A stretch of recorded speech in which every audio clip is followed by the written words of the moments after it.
يا مساء الخير او صباح الخير حسب ما بتشوفوا توقيت الفيديو دلوقتي. النهاردة ان شاء الله هنعمل مع بعض رز بالشعرية وصلصة. بصوا يا جماعة، جربوا بجد الرز بالطريقة دي.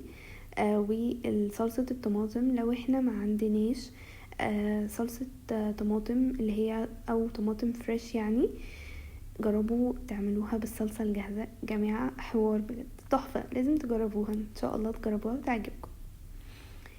طبعا بصوا انا بحاول اوريكم تقولها ولونها فظيعة يا جماعة، بجد بجد طلعت احلى من الطماطم الفريش حقيقي. يعني احنا بقى ما بنسبك طماطم، وطبعا يعني دلوقتي احنا ناس كتير قوي مبقاش عندها وقت بجد يعني، فسهلة وسريعة قوي.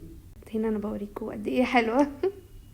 طماطم في 10 دقايق بجد، يعني مش هزار، طلعت تحفة يا جماعة بجد. طبعا الرز بالشعرية خطير يا جماعة، لازم تجربوه بجد، هيعجبكم جدا.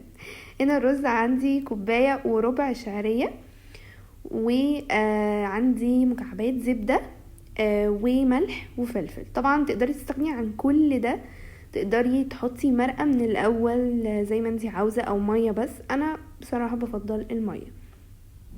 تمام. هنا انا احتجت ازود على فكرة ربع كوباية شعرية. الكوباية حسيتها قليلة شوية، انا كنت عاملة كيس رز. وهنا الملح معلقتين وربع تقريبا ملح، ورشة فلفل اسود. طبعا عايزين تستغنوا عن الفلفل الاسود براحتكم.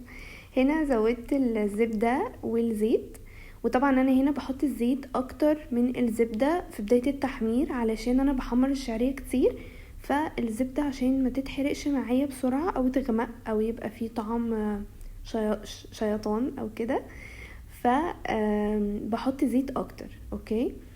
وبعد كده بنزود مكعبات الزبدة اللي هي كانت في الاول عادي جدا، عشان تديني طعم حلو كده في الرز. هنا طبعا بوريكم مراحل تحمير الشعرية زي ما انتوا عاوزين، تحبوها ذهبي فاتح غامق براحتكم. انا بحبها غامق شوية بصراحة، لان الشعرية بتفتح بعد السوا. هنا رز طبعا عادي جدا مصري، مغسول ولكنه مش منقوع. اوكي. هنا بعد كده بدأت احط الرز، ويا جماعة يعني نشوحه كويس جدا مع الشعرية. لازم نعرف امتى لما نحس ان هو شخلل كده، اعرفوا انه تمام قوي، وتبدأوا تزودوه مرقة او مية بقى يعني براحتكم. هنا طبعا بوريكم انه لازم يبقى مفلفل يعني.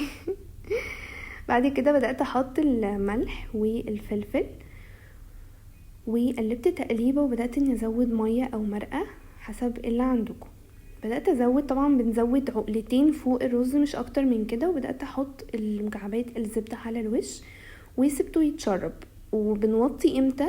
نعرف ان احنا نوطي امتى عشان ما يشطش، تسيبوا فيه يا جماعة شوية مية، بق مية كده زي ما انتم شايفين الرز زي ما بيقولوا كده يبدأ يدخل بيته كده، انتي تمام قوي. تبدأي تغطيه بقى وتوطي عليه النار خالص، تهدي النار وتقلبيه تقليبة عشان يبقى طري ما يشطش من تحت.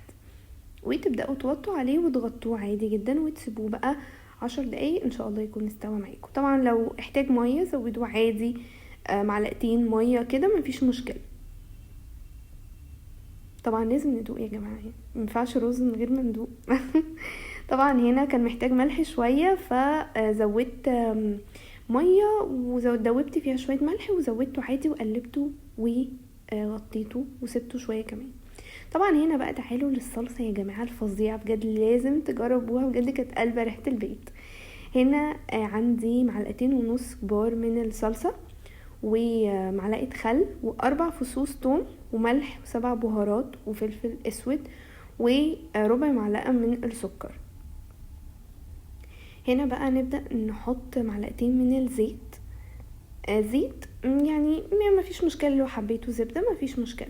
هنا بدأت انزل بالثوم. التومية عندي لازم تصفر مش تحمر. طبعا هنا وانا بحط الصلصة معرفش المقطع ده راح فين يا جماعة. شوية خل، وطبعا نزلت بالتوابل 7 بهارات، ملح، فلفل، رشة سكر.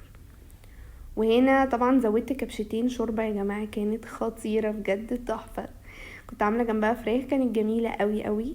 10 دقايق يا جماعة ما بتاخدش وقت، وحرفيا احلى من الطماطم الفريش، كانت فظيعة بجد.